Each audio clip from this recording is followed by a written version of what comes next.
संसार में अनेक लोग तीर्थ यात्राओं पर जाते हैं। हमारे भारत में तो ये परंपरा प्राचीन काल से ही चली आ रही है। लोग विभिन्न प्रदेशों में ऐतिहासिक तौर पर प्रसिद्ध धार्मिक स्थलों और मंदिरों में अपनी श्रद्धा के सुमन अर्पित करने के लिए जाते रहते हैं और आज भी जाते हैं। हर किसी का इसमें अलग अलग लक्ष्य होता है। ये उनकी सांसारिक और मानसिक आवश्यकताओं पर निर्भर करता है। कुछ लोग धन पदार्थों की कामना लेकर के यात्रा करते हैं, कुछ स्वर्ग इत्यादि की प्राप्ति का लक्ष्य रखते हैं और कुछ अपने आत्मिक लाभ के लिए भी ये साधन अपनाते हैं। पर बहुत ही कम लोग जानते हैं कि वो यात्रा जिसके द्वारा ईश्वर की खोज करनी है वो बिल्कुल ही भिन्न है।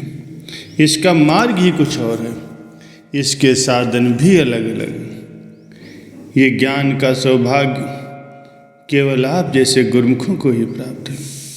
पहली जो तीर्थ यात्रा है वो बाहरी यात्रा है, जो कि शारीरिक रूप से सफ़र करके पूरी होती है।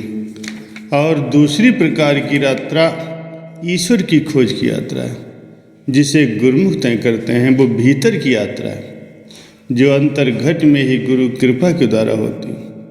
यात्रा तो तीर्थों की भी श्रद्धा होने पर ही की जाती है, पर ईश्वर की खोज की यात्रा तो केवल श्रद्धा के विचारों पर ही निर्भर है। तीर्थों की यात्रा के लिए गाइड मार्गदर्शन करते हैं, लेकिन ईश्वर की खोज की यात्रा इतनी साधारण नहीं है। इसके लिए तो पूर्ण सद्गुरु रूपी गाइड की आवश्यकता होती है। सौभाग्यशाली गुरुमुखों को ही पूर्ण सद्गुरु की रहनुमाई प्राप्त होती है। सद्गुरु तो स्वयं परमात्मा का रूप है। गुरुमुखों की खोज सरल हो जाती है।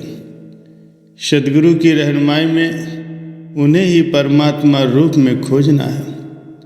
अनगिनत जीव अपना जीवन बिना लक्ष्य और बिना किसी विशेष प्रयोजन के गुजार देते हैं और अन्य अनेक किसी प्रकार जप तप और तीर्थ यात्राओं इत्यादि के तरीके अपना करके जीवन को सुधारने की चेष्टा करते हैं। बहुत ही कम गिने चुने सौभाग्यशाली गुरुमुख सही मार्ग अपना करके सद्गुरु की कृपा के द्वारा ईश्वर की खोज का सही मार्ग अपनाते हैं।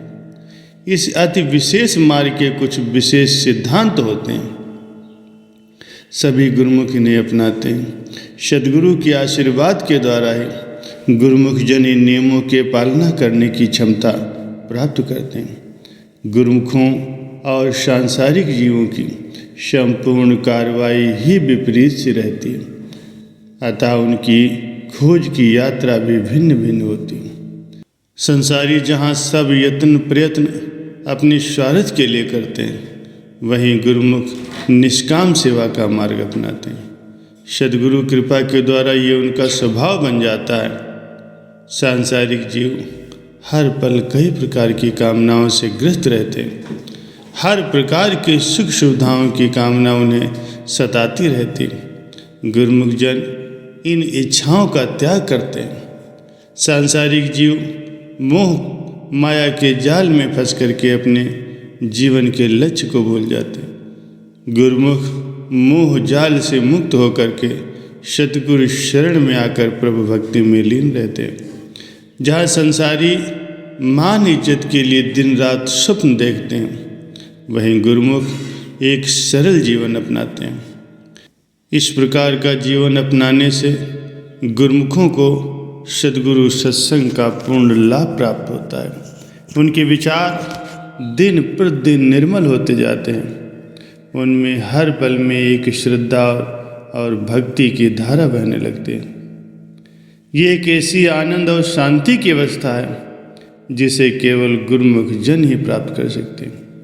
ये बाहरी तीर्थों की यात्रा पर जाने से प्राप्त नहीं हो सकती। ये तो जीव को अपने ही अंदर में जाने से प्राप्त होती है। इसे बाहर खोजना व्यर्थ है।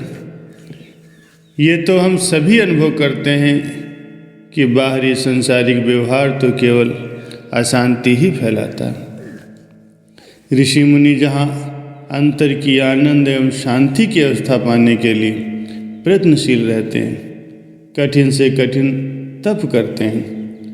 वहीं सौभाग्यशाली गुरुमुख सद्गुरु की रहनुमाई में सहज ही उस मुक्त अवस्था को पा लेते हैं।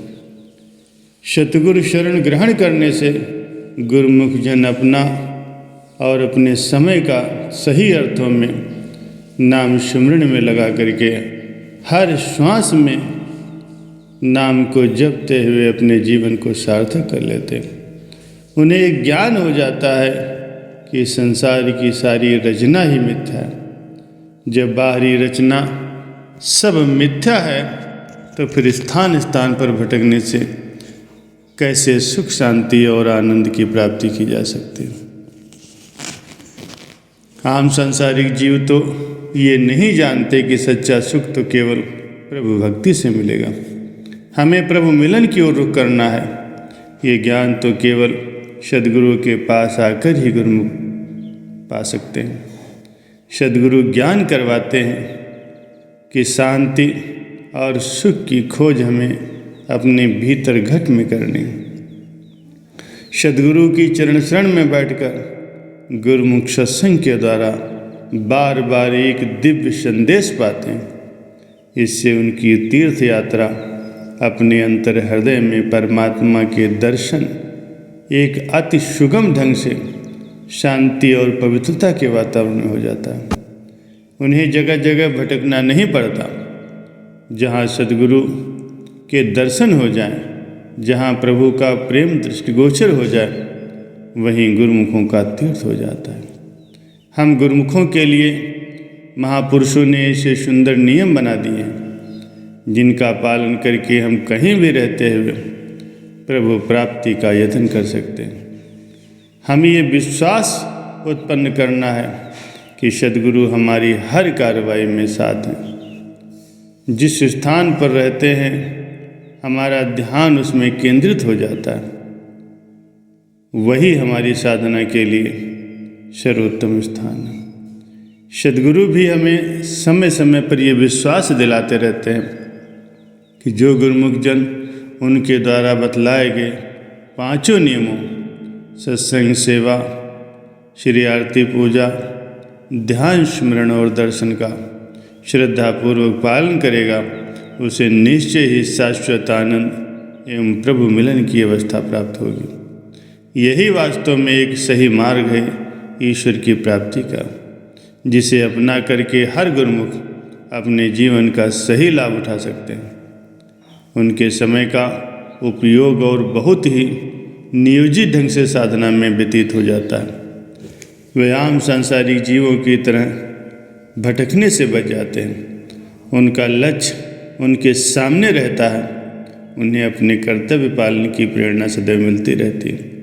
सद्गुरु कृपा के द्वारा असली तीर्थ यात्रा करके वे अपना लोक, अपना परलोक दोनों संवार लेते हैं और महापुरुषों की प्रसन्नता को भी प्राप्त करते हैं।